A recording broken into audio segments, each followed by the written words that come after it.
Hello, today we're going to have a quick overview of my Juniper JNCIA Junos JN0-104 course that I have on Udemy, and let's have a look and see whether it covers what's required for the actual exam. So here we have our first section of network fundamentals, and it wants us to identify the concepts, functionality and various fundamental elements of networking. So collision domains and broadcast domains, functions of routers, Ethernet networks, layer 2 addressing including address resolution, layer 3 and IP addressing including subnet masks, IPv4, IPv6, subnetting and supernetting, binary to decimal conversion, longest match routing, class of service, and connection orientated versus connectionless protocols. So let's have a look at the course. It's 25 hours long. Alright, so let's have a little look at the network fundamentals section, which is 3 and a bit hours. So we have our OSI and TCP/IP models. We have our MAC address overview. We have collision and broadcast domains. We have a broadcast domain with VLANs and a lab. We have IPv6 and IPv4 addressing.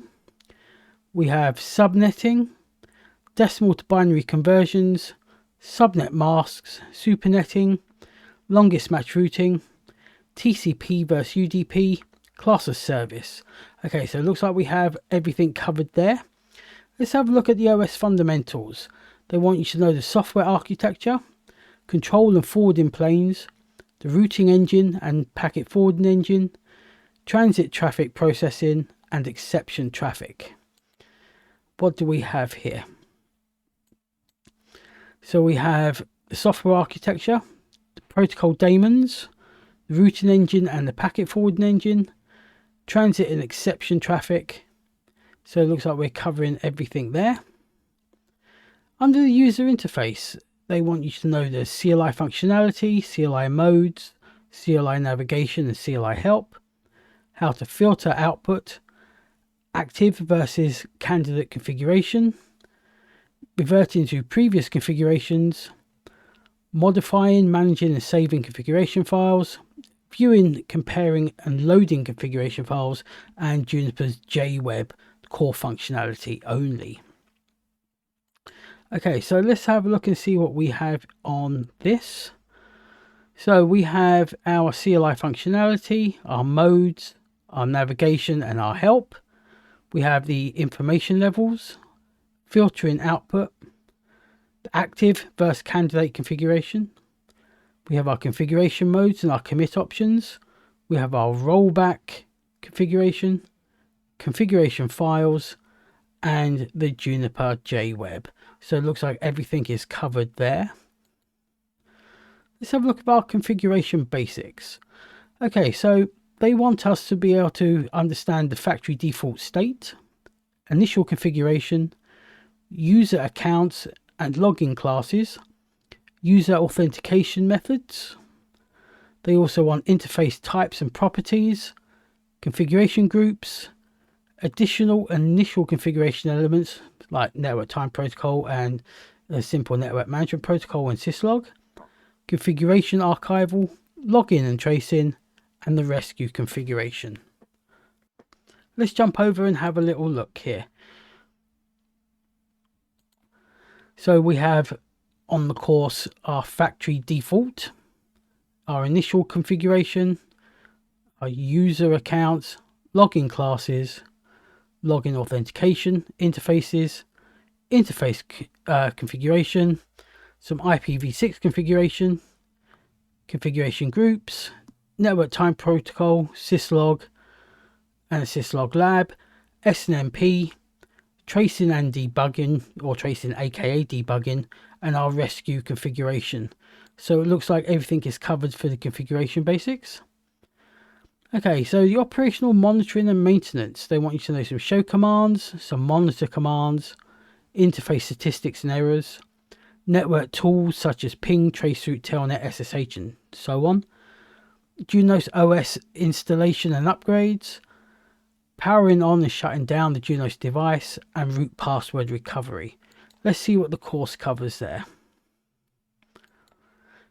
So we have show and monitor commands, networking tools, root password recovery, shutting down the device, software naming, OS upgrade, snapshots and USB mounting, and unified in-service upgrade. So it looks to have everything there. So routing fundamentals. They want you to understand traffic forwarding concepts, routing tables, routing versus forwarding tables, route preference, routing instances, static routing. Let's see what we have under the routing fundamentals.